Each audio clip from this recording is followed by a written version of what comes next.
Bienvenue dans les lectures de Miroir mental, où on apprend à redécouvrir notre vraie nature. On va poursuivre aujourd'hui la lecture d'un livre de Laurent Gounel qui s'appelle « Et tu trouveras le trésor qui dort en toi », dans lequel le personnage principal, Alice, toujours en quête de vérité, continue sa découverte de différents livres qui l'a mené aujourd'hui à découvrir un livre bien célèbre qu'on appelle la Bible. Après une expérience un peu particulière dans une église, Alice se fait tendre un petit billet avec un texte écrit dessus, discrètement. Elle le déplia en sortant de l'église, se sentant un peu comme un gamin décachant une pochette Panini dans l'espoir d'avoir mis la main sur une pièce manquant à sa collection. À ce détail près que sa collection était déjà complète. Aveuglée par la lumière violente du soleil en quittant la pénombre, elle eut du mal à déchiffrer les mots griffonnés à la main. Jésus disait « Celui qui connaît le tout, s'il est privé de lui-même, sera privé du tout. » Elle relut le message 3 fois, avec une drôle de sensation. Cette parole ne provenait pas des évangiles, elle en était certaine. Elle rentra chez son père et connecta son ordinateur portable à Internet. Elle tapa le texte du message et lança la recherche. Plusieurs sites le reproduisaient à l'identique. Tous se référaient à la même source, l'Évangile de Thomas. Jamais entendu parler. Alice eut alors un doute. Elle sortit de son sac à main les précédents billets remis à la sourde-muette, les défroissa et les étala sur le bureau devant elle. Elle relut une à une les paroles de Jésus recopiées par la sœur. Provenaient-elles bien des évangiles de la Bible, comme elle l'avait pensé ? Il lui semblait que oui. Elle hésita, puis, pour en avoir le cœur net, elle retapa le texte de l'un des papiers sur Internet. « Heureux serez-vous quand on vous haïra. Lorsqu'on vous persécutera, nul ne trouvera le lieu où vous n'êtes pas persécuté. » Et lança la recherche. Évangile de Thomas, encore. Allons bon. Elle prit sa Bible, relut en diagonale différents passages des 4 évangiles, et retrouva ceux qu'elle cherchait. Pour chacun d'eux, le sens était voisin, mais la formulation différente. Elle fit de même avec le texte des autres papiers griffonnés. À chaque fois, la signification était proche, ce qui l'avait induite en erreur, mais les phrases différentes. Alice inspira profondément. Tous les mots de la sourde-muette provenaient de l'évangile de Thomas, dont elle ignorait l'existence jusque-là. Elle fit quelques recherches sur Internet et en trouva rapidement l'origine. En 1945, près de Nag Hammadi, en Haute-Égypte, un paysan avait trouvé par hasard une vieille jarre dans une grotte. Elle contenait 53 manuscrits rassemblés en une douzaine de cahiers de papyrus que les archéologues nomment codex. L'un d'eux était l'Évangile de Thomas, rédigé en langue copte, une langue proche des anciens hiéroglyphes égyptiens. Les archéologues connaissaient déjà l'existence d'un tel évangile, dont seuls quelques fragments avaient été découverts dans des fouilles à Oxyrhynque, autre site égyptien exploré à partir de 1896. Le manuscrit, découvert à Nag Hammadi, serait un exemplaire reproduit au IIe siècle du texte d'origine, dont un faisceau d'indices placerait l'écriture au 1er siècle. Selon les historiens, il contiendrait des éléments antérieurs à l'écriture des évangiles dits canoniques, c'est-à-dire reconnus officiellement par l'Église. Alice poursuivit ses recherches et trouva que le dénommé Thomas, l'un des 12 apôtres de Jésus, était réputé avoir évangélisé la Syrie, dans la région d'Édesse, une communauté chrétienne qui aurait été fondée par un de ses disciples. Elle concevait la foi comme une façon de vivre, une voie, et non comme un dogme. Une façon de vivre, une voie. C'était précisément ce qu'Alice percevait des paroles du Christ. Le Vatican avait à l'époque choisi de déclarer apocryphe l'évangile de Thomas, c'est-à-dire non authentique, même si, des années plus tard, lors d'une audience générale, le pape Benoît XVI en avait timidement rappelé l'importance. Quelles pouvaient bien être les raisons de ce rejet ? Elle se procura en ligne l'évangile de Thomas. Jésus, n'ayant rien écrit de son vivant, toutes les paroles que nous connaissons de lui ont été rapportées par ses disciples ou leurs proches, ce qui explique des différences dues à la mémoire ou l'interprétation. Chacun étant influencé malgré lui dans son écoute par ses propres préoccupations, ses convictions, ses croyances. Les 4 évangiles canoniques, dont ceux de Matthieu, Marc, Luc et Jean, sont des textes racontant chacun la vie de Jésus à travers les yeux de leur auteur. Matthieu et Jean étaient des disciples de Jésus. Marc et Luc, proches de disciples du Christ, n'avaient pas connu Jésus directement. Les 4 versions sont très similaires, celles de Marc et Matthieu en particulier. Alice trouva l'évangile de Thomas bien différent. Il ne s'agissait cette fois pas d'une histoire racontant la vie de Jésus. On n'y trouvait donc aucune anecdote, aucun miracle, rien sur sa condamnation à mort, rien sur sa résurrection.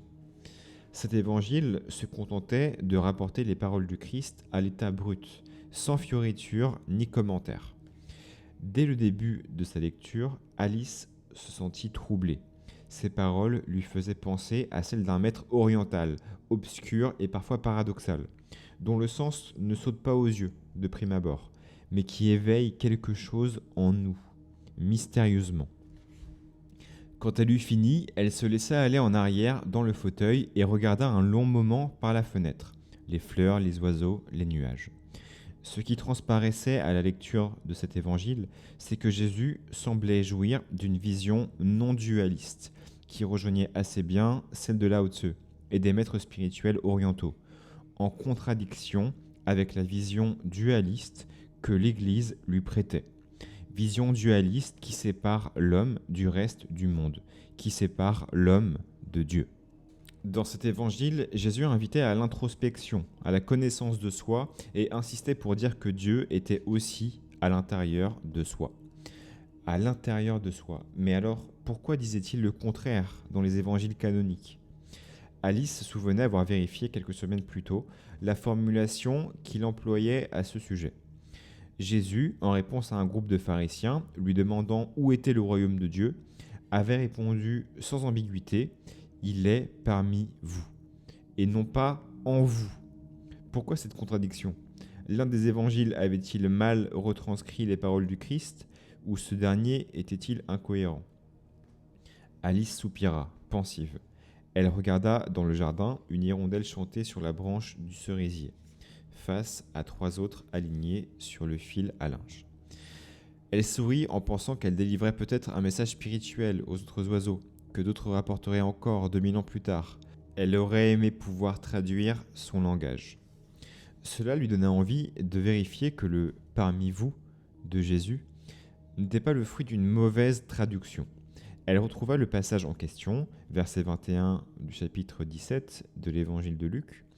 Quelques clics lui suffirent pour accéder en ligne aux principales traductions de la Bible, les plus connues et les plus diffusées.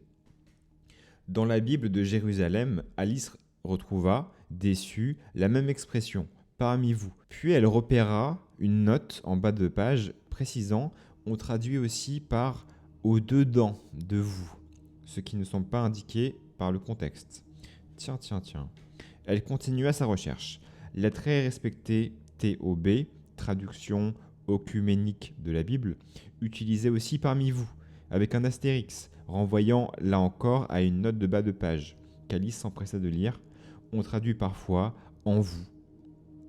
Mais cette traduction a l'inconvénient de faire du règne de Dieu une réalité seulement intérieure et privée. Elle surfa jusqu'à trouver un site publiant la version grecque d'origine de l'évangile de Luc, isola le verset 21 et y repéra l'expression utilisée.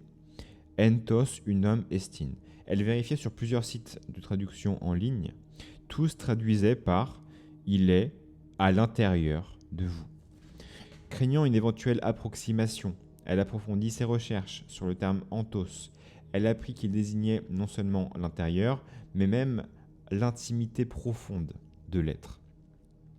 Alice se rejeta en arrière dans son fauteuil. C'était tout simplement énorme. Les traducteurs avaient délibérément remplacé « Dieu est à l'intérieur de vous » par « Dieu est parmi vous », parce que l'idée les dérangeait. monumentale.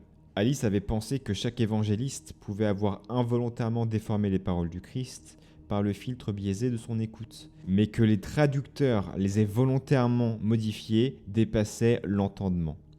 Et bien sûr, ça changeait tout. Plus on approchait une vision non dualiste où chacun de nous, poussière d'étoiles, serait un fragment du tout et donc un fragment de Dieu, plus on esquissait une conception à laquelle Alice se sentait pouvoir adhérer. Même si elle ne savait pas exactement quoi mettre derrière cette notion de Dieu. Une puissance créatrice, une conscience commune dont chacun de nous détiendrait une parcelle. Ces propos de Jésus, malmenés par la traduction, donnaient à penser que d'autres éléments de son langage ou de sa vision de la vie avaient pu être d'eux-mêmes altérés. Comment le savoir ? Alice retourna à son clavier, fit des recherches en vain. Les publications autour de la Bible étaient tellement nombreuses qu'il était impossible d'y trouver rapidement quoi que ce soit sans orienter précisément ses recherches. Son sang ne fit qu'un tour. Raphaël Duvernay, le spécialiste des spiritualités orientales. Il avait probablement des connexions avec des spécialistes du christianisme, forcément. Elle décrocha son téléphone, appela le château et fit du forcing auprès de son entourage pour obtenir de lui parler. Elle l'imaginait au fond de sa cave, dans son fauteuil de Louis XV, posé sur le grand tapis persan, entouré de tonneaux, de bonnes bouteilles et de verres sales, ayant donné des consignes strictes pour ne pas être importunée. Mais l'expérience de la prospection commerciale eut raison de la résistance de l'entourage, et elle finit par entendre au loin la voix familière, risiblement agressive, du spécialiste déchu. « Qu'est-ce qu'elle vient m'emmerder encore ?» l'entendit-elle dire alors qu'il devait s'approcher du combiné. Elle ne put s'empêcher de rire. « Qu'est-ce que vous voulez cette fois ?» dit-il sans embâge. « Votre carnet d'adresse, dit-elle, le plus tranquillement du monde.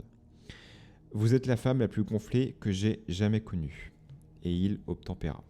Fin de ce beau chapitre où on apprend que la Bible est remixée, en fait, et que dans sa version originale, on va trouver le même message qu'on a trouvé dans tous les livres qu'on a lus jusqu'à maintenant. À savoir que le royaume des cieux est en vous. Vous êtes un fragment du divin.